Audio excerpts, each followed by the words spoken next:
Doctor Andrés Kaufmann, pediatra pulmonar del Hospital San Borja, y en esta segunda parte vamos a hablar del manejo agudo de las sibilancias o del síndrome obstructivo.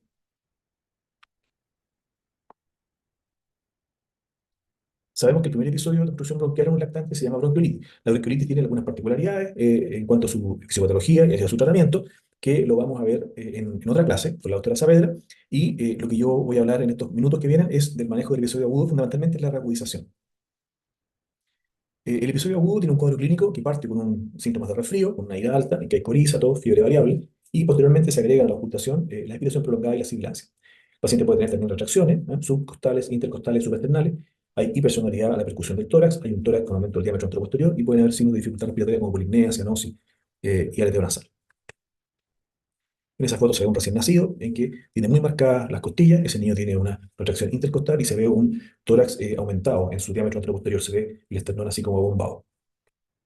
Hay retracciones subcostales y también subcostales. En cuanto al estudio, los episodios leves o moderados que no requieren hospitalizarse no requieren estudio de laboratorio. Esto es un manejo ambulatorio que uno hace en el consultorio o en la consulta. Los episodios severos o moderados que requieren hospitalización, en cambio, sí se recomienda que se haga un estudio básico que incluye una radiografía de tórax, ¿ya? Que muestra algunos signos como hiperinsuflación, engrosamiento intersticial, atelectasis o neumonía. Pueden haber también realizarse exámenes orientadores de etiología, y aquí tenemos parámetros de fase aguda, hemograma, proteína C reactiva y algún método de detección viral, como puede ser una inmunofluorescencia, un test molecular o una PCR para virus respiratorio. Generalmente los virus respiratorios clásicos que estudiamos son el PRS, el adenovirus, el parainfluenza, el influenza, el metaneumovirus, y de los no tradicionales está el rinovirus. Y también algunos, es importante hacer alguna medición de función respiratoria en niños que se van a hospitalizar, como gases penoso y obviamente monitorización con oximetría de pulso. La radiografía tiene algunos signos cuando hay obstrucción bronquial que son fundamentalmente aumento de la transparencia, se ve los pulmones muy negros, con mucho atrapamiento aéreo, hay hiperinsuflación y atrapamiento aéreo que está representado por el aplanamiento de los diafragmas, que se ve bastante bien en la radiografía lateral. Ahí a la derecha ustedes ven diafragmas planos, ya con aumento del aire retroesternal y con este triángulo posterior que está ubicado acá atrás, ¿no es cierto? Ya que se ve muy hipertransparente, con mucho tratamiento aéreo. Hay otros signos como intersticio, acá se ve intersticio en la radiografía AP, ¿no? Periliar, digamos, y también al lado derecho lo mismo, un refuerzo de las regiones que son más bien periliares, ¿no? Y eso es muy de los virus, ¿no? Así que la radiografía muchas veces la pedimos cuando el paciente no tiene una buena respuesta a iniciar el manejo y vamos a ir a hospitalizarlo porque hay que siempre descartar complicaciones. Estos niños pueden hacer atelectasia, pueden hacer neumonía, incluso cuando están muy obstruidos pueden presentar fenómenos de escape aéreo o neumotórax. En el episodio agudo del servicio de urgencia uno tiene objetivos. En primer lugar, corregir la hipoxemia, si que existe, ¿no? Aliviar la obstrucción bronquial, evitar hospitalizaciones en lo posible y derivar a domicilio con indicaciones claras y precisas, y derivar si corresponde.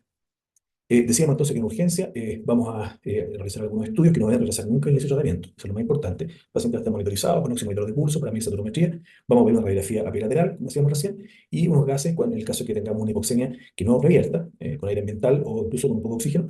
Y eso es más que nada para sospechar complicaciones. Hay que recordar que el mecanismo fisiopatológico en los niños obstruidos de hipoxemia es la disminución del VQ. Y eso es muy sensible al oxígeno. O sea, uno aplica oxígeno y la saturación mejora.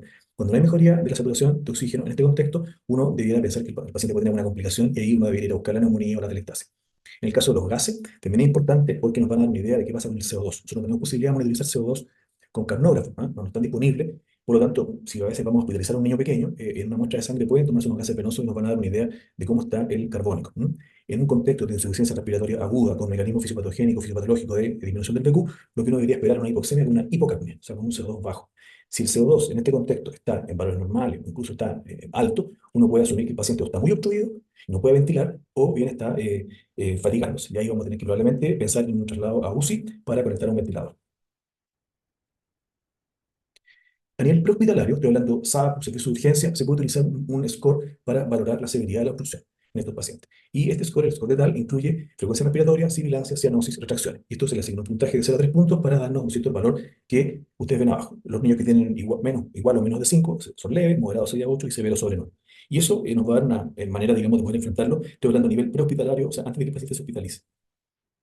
Este es el esquema que aparece en todos los consultorios, que está en las guías clínicas del MinSal, que ustedes deben conocer, y que en el fondo nos dice qué hacer en el caso que el paciente tenga un puntaje u otro. En general, los niños que tienen menos de 5 puntos se pueden ir a domicilio.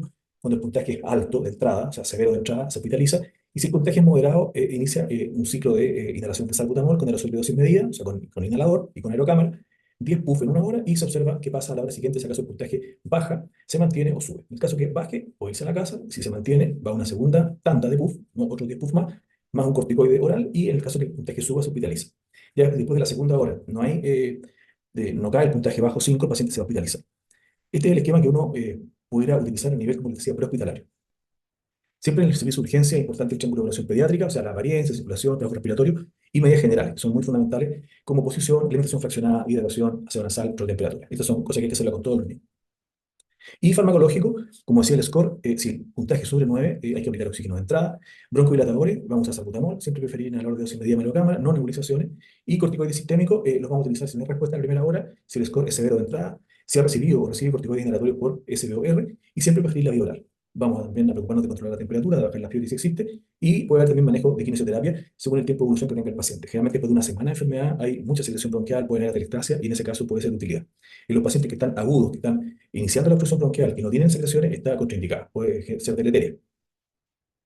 Es importante que sepamos que la aerosolterapia debe ser aplicada con inhalador de dosis medida y aerocámara, cuando uno va a usar broncodilatadores como el salbutamol. La idea es no usar nebulizaciones. Se ha visto que la eficacia del uso del inhalador de dosis medida y aerocámara es mayor incluso que la nebulización y es más barata, ¿no?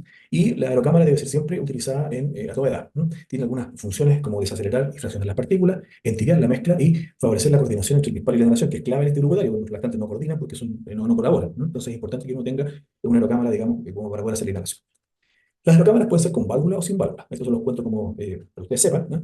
Las valvuladas están indicadas en pacientes que no colaboran. O sea, estamos hablando de lactantes, vamos a usar aerocámaras valvuladas.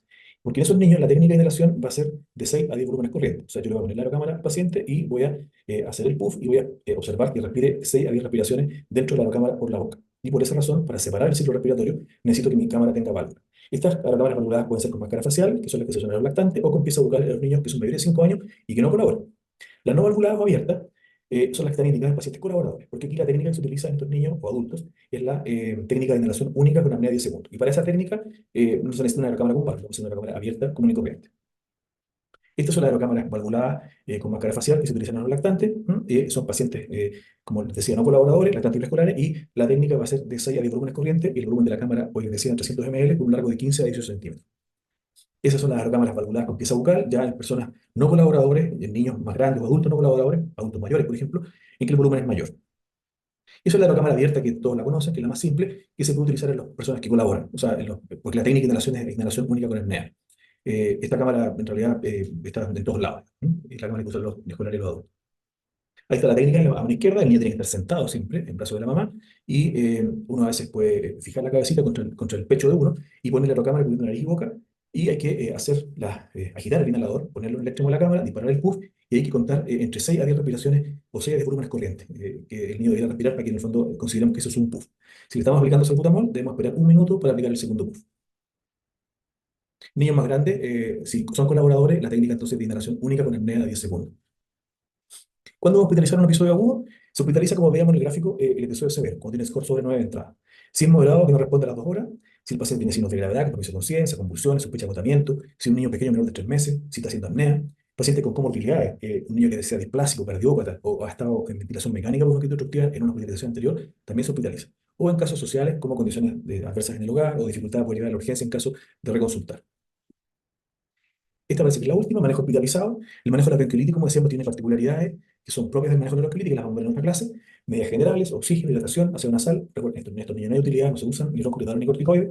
En el SBOR reagudizado, el manejo va a ser de acuerdo a fenotipo. De ahí, en el fondo, vamos a tener que definir si el paciente tiene probablemente una sibilancia transitoria o si un asmático, un asma lactante o tiene un fenotipo tipo asmático. Y ahí, según eso, vamos a utilizar salbutamol corticoide según respuesta. La quina respiratoria, como decíamos, va a ser útil superar la etapa aguda en los casos de niños hipersecretorios y anafilaxia. Y siempre estar atento para considerar traslado a UPC, ya sea niños con insuficiencia respiratoria global, fatiga muscular, esto puede ser incluso definido en la urgencia, crisis de apnea o episodios severos refractarios.